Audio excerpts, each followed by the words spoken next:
Alright, guys. Well, sorry. I don't know what happened. My phone died. Of course it did. And then, since the last time we've seen each other, I've puked. It's like a brand new symptom emerged. And it was stunk, too. It smelled like I took a shit in a shoebox and, like, huffed it. Made me feel guilty, kind of. I, like, stood in the corner while the video was uploading. I was, like, ashamed of myself. I was like, hey, is it done? Video didn't respond. I was like, fuck. No, I did. I puked and it stunk. So I have like new symptoms now. I'm sure there's somebody that's like, this guy is so full of shit. He's not. I really am sick. That's on everything that's important to me. I feel horrible right now. But you know, I'm a crowd pleaser. What can I say? I'm not gonna get a little bug get me down. So it's so whack. See, normally I would just stop. I'd be like, okay, that's where I gotta draw the line. That was way too whack. But I'm getting this fucking video done. I'm doing this one as long as I can. So where are we at? I don't even know where we left off last time. But what had happened with Renee, I don't even know where it cut off. But what had happened with Renee is that, like, in the beginning of this, I don't even know if, like, it started with us wanting to get revenge on this guy. I hate to admit it, but I am definitely a vindictive fuck. I always have been. Mike Virgin really had more to do with me wanting to get revenge on Mike Virgin. It wasn't as much to do with Megan. It was more, I just wanted to get back at him for being a fucking chomo. You know, Kate's dad, who we're not done with, by the way. There's still a couple more things that happen in the Kate's dad saga. I never saw Kate again, but things happen with her dad. I don't even know where that'll fit in. Maybe just on the epilogue video. But I wanted vengeance for Jenny. You know, even though Jenny cheated on me, I did care about her, and of course, I still care about her. But I was like more, I don't know. It was weird. I like took it personally. That was my girl. He tried to rape my girlfriend while I was in prison. That's not the kind of thing that I'm like, oh well, things were different then. You were drinking a lot. No worries, bro. Glad you got straight. You know, it's not that kind of thing. I don't give a fuck how drunk you are. I don't care if you're on PCP. Never okay to do that. I have never done anything like that. And I'm like the most grimy, moral, depraved fuck there is. It's the worst thing you can do to somebody. Well, I think Chomo's worse, but that's the second worst. The third is murder. Yeah, in that order. So, our whole thing was that we were going to blackmail him. You know, I think that was my idea, pretty sure. Like I said, my tattoo artist friend had been raped by his own uncle. And I remember, like, when he first started talking about that, he was probably, I don't know, 21 maybe, and he'd always been really good artist since we were little kids. And I remember smoking a cigarette with him outside of one of our other friends' houses, and he was like, I had a breakthrough today. I was like, what do you mean? He's like, my uncle molested me. And I was not emotionally equipped to deal with this at that moment. Like, we had just smoked weed. You're smoking a cigarette afterwards, like, outside my friend's house. I knew this guy since high school, but I didn't know him like that. I didn't know him well enough where, like, I was qualified to deal with something like this at that moment. And he told me that, and he, like, squeezed me. It was, like, sobbing. And I was like, oh, I'm sorry that that happened to you. He's like, yeah, me too, man. Me too. I'd like to kill him. That's what he told me. See, the uncle was still alive at that point. And I'm pretty sure this guy would have killed him eventually. Like, he was planning it. Or at least, he said he wanted to. And then the uncle died. So I think that this guy, David, kind of represented the lost, revenge that he could have waged on his uncle. And of course, if you've been molested or raped, it strikes a specific chord with you. It's kind of like, and I'm not saying like what happened to me is even in the same ballpark, because it's not. But it's almost like, when I got ratted out by Diana, that made me hate anybody that's a rat because it hurt me so badly. I can only imagine something like that is like on a much more severe level, So that's what his motivation, I think, for being involved with this was.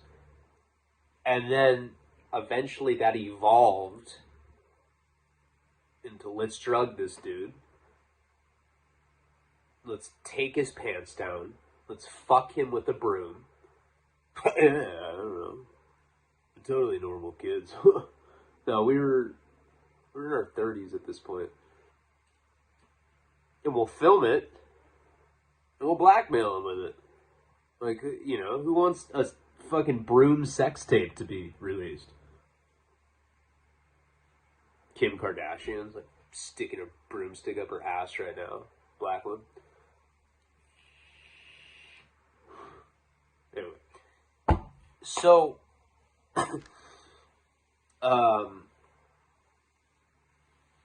so we didn't know what to do because Renee, we'd been sending decoy photos the whole time. And did I explain this already? Her friend was like this professional photographer. I think they had met at like a dog park or something. And she was like she wasn't scandalous like us. So we couldn't call her. She didn't want to do that. Renee didn't want to do that. She didn't even want to ask her. So we were like back to the drawing board. We'd already gotten the G. We'd already got the roofies. We entertained the idea for a little bit. Like, well, why don't we lure him into a hotel room? Beat him up. Cuff him. Stick a broomstick up his ass. They thought about it for a little bit. And for the blackmail purpose of what we were doing, we didn't want him to be all beat up and bloody. We wanted him to be all roofied out and like, we didn't want it to look like we savagely kidnapped and beat this motherfucker. We wanted to blackmail him with this video. As sadistic as that is, I swear that's what we were like planning on doing. So, and it's one of those things too that sounds good, like beef. Sounded tasty. It's like, damn. The plan we have, I can taste it. You too? Yeah. It was that kind of thing. So then I was like, all right, this is what we do. I have access to him via text. He didn't know that was my phone number. Let's disengage with him as who we are right now. Renee. That's the problem, though, because it said her name. That's why this fucked us, to some degree. But anyway. And now I have a lifeline. Like, I can just say, hey, I got back with my old boyfriend. And then we can figure out where he's going to be. And you can just bump into him. And roofie him then. But she was not down with this. And so my tattoo artist was like, well, I'm not going to pay you then. How's that? I guess she really needed the money. So, we embarked in trying to run into this guy. Text him a couple nights later. I wasn't there that long. Like, just so you know, this took place like over like maybe like an 8 or 9 day period. It was not like months or anything. It was like a little bit over a week probably. The whole thing. I text him at like 10:30. Hey, what are you doing? Nothing. Just at my place. Oh, where do you live? You know, and he would never, he'd always kind of like give the runaround. Like, he wouldn't tell her where he lived. I think also like a lot of guys like him, like ugly fucks that have hot girls that are supposedly writing them, know that it's probably some dude that like has a dress shirt on that's fingering their ass, like from like a BlackBerry or something. Like, yeah, I'm a chick. Oh, yeah. How big's your cock? Oh, cool. That happens a lot, you know. There's a lot of fucking weirdos out there. So this goes on for like a couple days. We end up like not really getting anywhere with him. Not telling us where he works. Nothing like that. Now, at this time, there's this art fair in Santa Barbara that they have annually. So we have something there called the Mission. It's like this historic church. A lot of perverted shit is going on there. They have a lot of lawsuits. Just thought I'd throw that in there. Fucking weirdos. But anyway, once a year, they have a sidewalk chalk show. Yeah. Priests are like, come on, show your chalk. And basically you get colored sidewalk chalk and people make all these patches of artwork on the asphalt. Then they just like seeing people bend over and shit. But that's what happens. And then you walk around this art fair and you go, and some of these sidewalk drawings are fucking phenomenal. Fucking badass. Really talented people do it. No bullshit. And this one day, I'm texting with him. Now it's like, I've like made it in my mind that I'm actually dating this dude. I'm like, hey babe, yeah, how you doing? He thinks that I'm back with my boyfriend, is what I had said already. But like, I'll vent to him. I made it really realistic. I'm fighting with him again. He thinks that my tits are too perfect. Do you want to meet up? You know, and I was really stringing this guy along.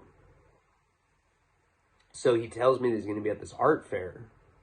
This is the first fucking time that we had a location on it.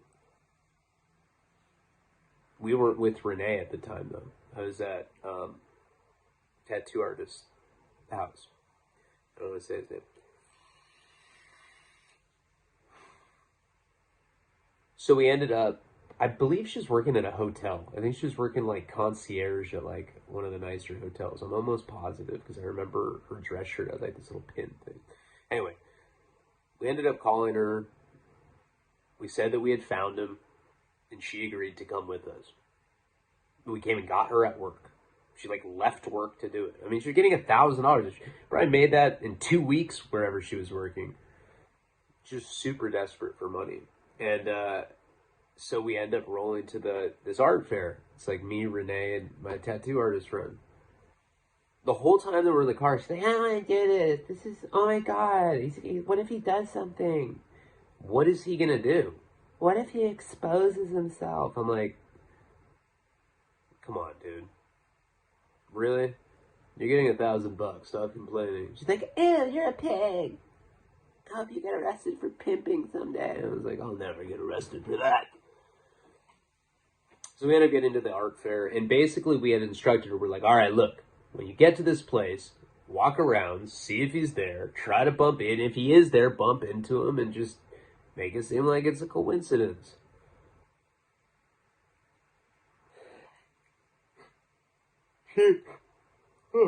If we had just sent pictures of Renee from the beginning, we wouldn't have had to go through all this trouble. But anyway, we did. So me and dude sit in the car. Good hour goes by. I'm just about to go look for her. And she comes back to the car. And she's like, I talked to him. I'm like, do you know who you were? And she's like, no. I gave him a fake name. And I was like, what was the name? And she's like, Owl. It's my spirit name. I was like, are you serious? Owl? Dude probably thinks you don't shave your vagina. She's like, you're a pig. So, they exchanged phones. This guy did not recognize her. We could have not had to do this whole part of this in took extra days. Didn't really matter. So she had asked him to go out and have drinks at a place called Harry's. Harry's is probably the most alcoholic spot in all of Santa Barbara. It's like one of those, like, you know Jack Torrance from The Shining, the character that Jack Nicholson plays? If he lived in Santa Barbara, that's where that fool would drink. This is where Charles Bukowski would drink. This is where alcoholics go.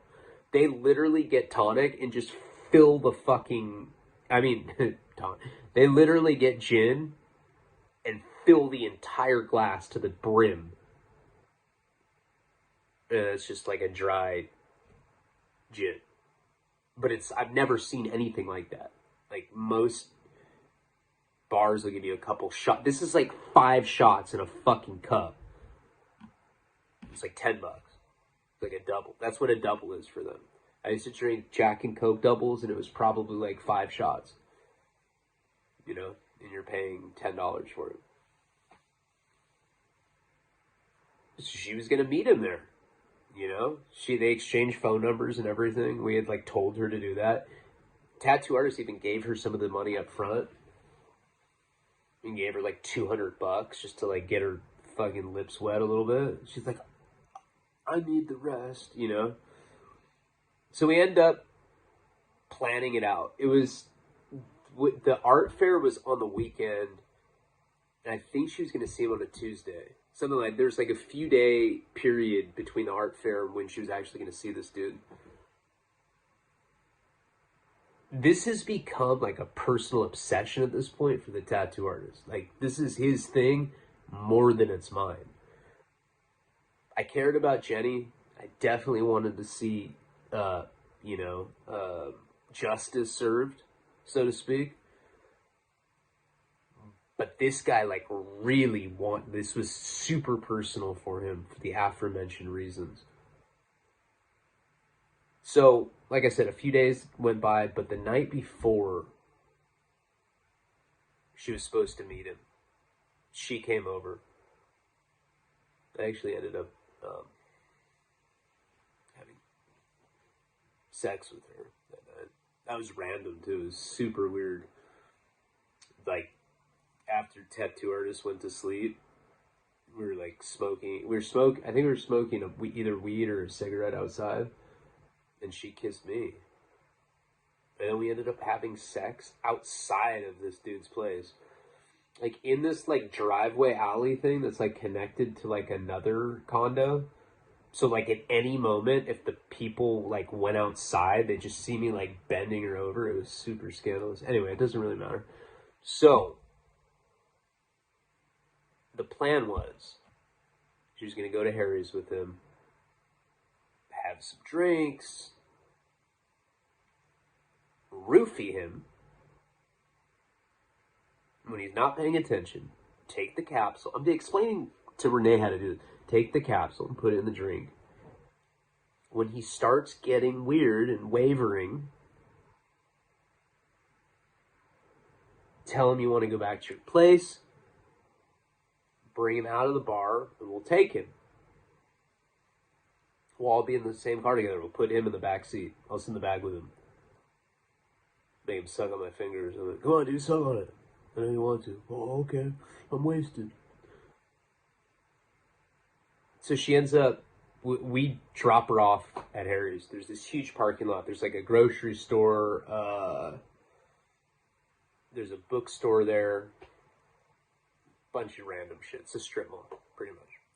Harry's is just some cracking ass alcoholic restaurant bar. It's like one of the most well-known ones in S. It's the real alcoholic place where we're in Santa Barbara. So we decided to give her like 2 hours. We're like, all right, I mean, don't go in for the fucking kill right away. You gotta finesse him, you know? Let him drink a little bit, you know? Let him have a few drinks. He's gonna have to piss. When he goes to piss, put the fucking capsule in the drink. And do what you got, and we'll give you the rest of the money. I don't remember what he gave her up front, but like a couple $100 or something, and it was $1,000 altogether.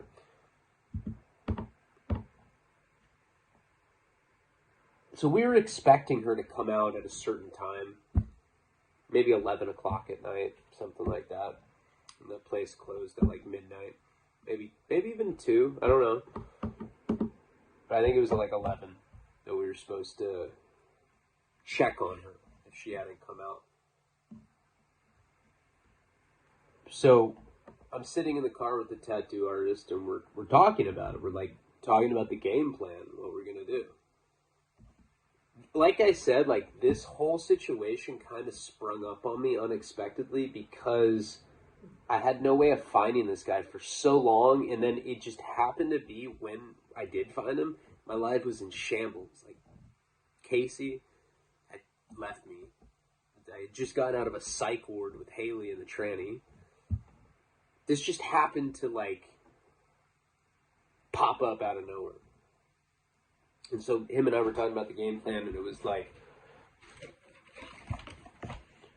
we're gonna take him back to his place. Then we're just gonna film shit on our phone. Try to blackmail him, bend his ass over a bed, and just start sticking, humiliate him. Humiliate him, make him feel the way he's made women feel. Piece of shit. As I said, like, those kind of things in your mind, you're like, yeah, I could do that. I don't care. Who cares about a rapist? Fuck him. It's a lot different when you actually have to pull the trigger with shit like that. We're sitting there, and all of a sudden, all these blue and red lights everywhere. I have like PTSD from getting arrested by the feds. By that point, I'd only been arrested by the feds. I'd only done my 5-year term. I hadn't done my DUI, the second one in Lompoc. I hadn't done my 3rd term. But I did 5 years on my first one, and I was still on federal probation, and I still had PTSD from it.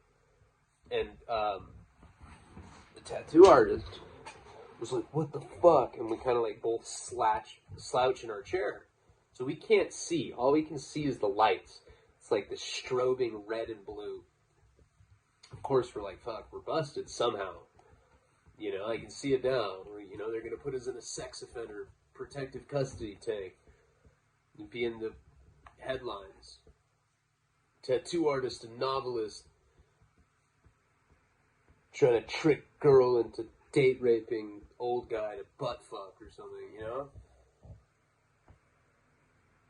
And we're slouched down. These lights are going on for like, I don't know, 5-10 minutes before we look up.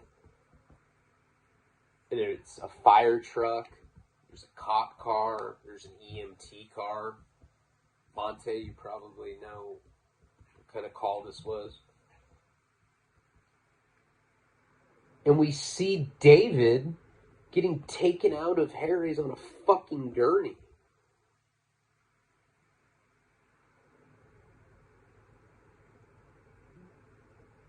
Tattoo artist looks at me. It's like, are you sure that was a Rufus? I'm like, no. How would I know? I don't know. It's like, well, who did you get it from?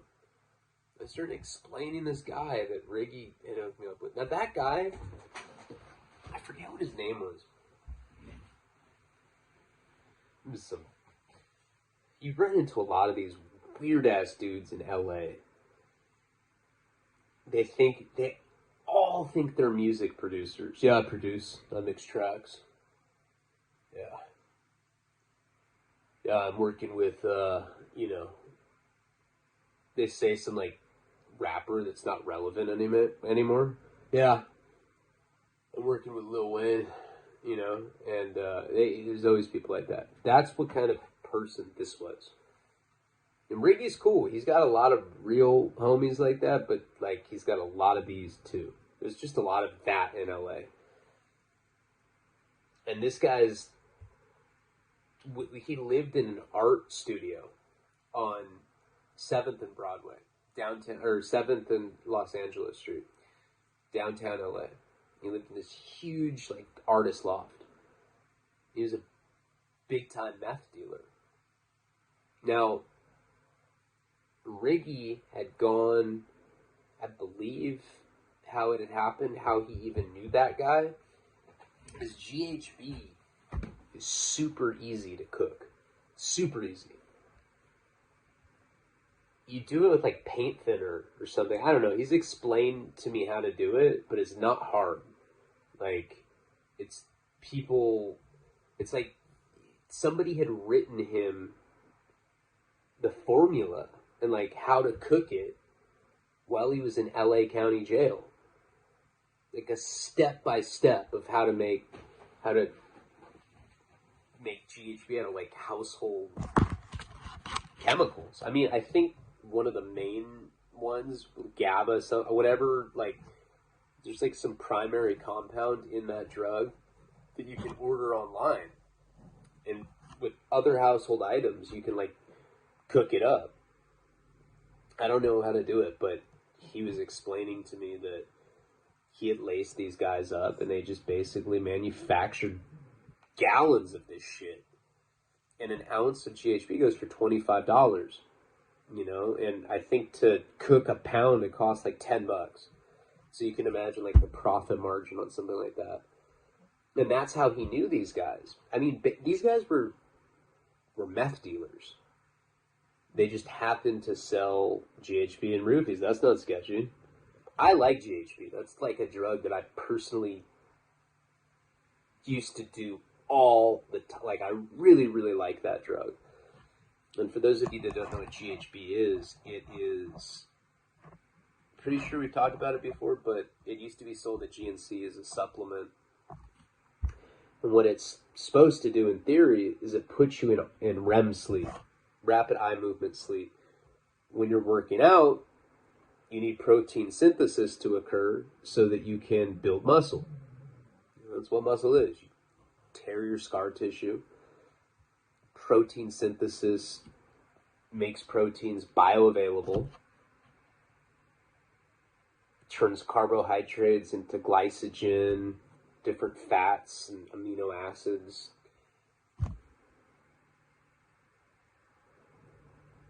Use proteins and repair those muscles. But what also repairs and expedites that process is fucking sleep. But it has to be specifically REM sleep. GHB, they used to sell in GNC, in the vitamin shop, shit like that. I think just GNC. I don't think the vitamin shop was around back then, but I could be wrong. And you were supposed to take the GHB, and then it would put you into REM sleep automatically. Well, weightlifters were like, damn, take my GHB supplement, I get my dick sucked by a guy, it feels fucking great. And it just became this straight up gay sailor drug. Hot handfuls partying. Wild, baby, wild. Those, you know. And so they banned it. GHB is not legal anymore. It's like, it really, what happens when you take it is you get the most restful sleep ever, and that's what's cool about that drug. I'm not saying to do that. Do not do drugs. They ruin my life. I have the flu all the time because of it. I'm sick. My dick stinks all the time. Doesn't matter how much fucking loofah I use. How much loofah? The more loofah you use, the less your dick stinks. But what happens is you get belligerently wasted off it, and the next day you feel better than if you didn't do it. Jesus, how many drugs are there like that? And you feel drunk. I love being drunk. And that's why you should do it. It's horrible. No, it's actually a very dangerous drug. It kills a lot of people. I haven't done it for a long time. But it's a great sex drug, too. It makes you so horny. Anyway, so... Oh, and we were on G that night, of course. Because me and this dude are straight up dope fiends.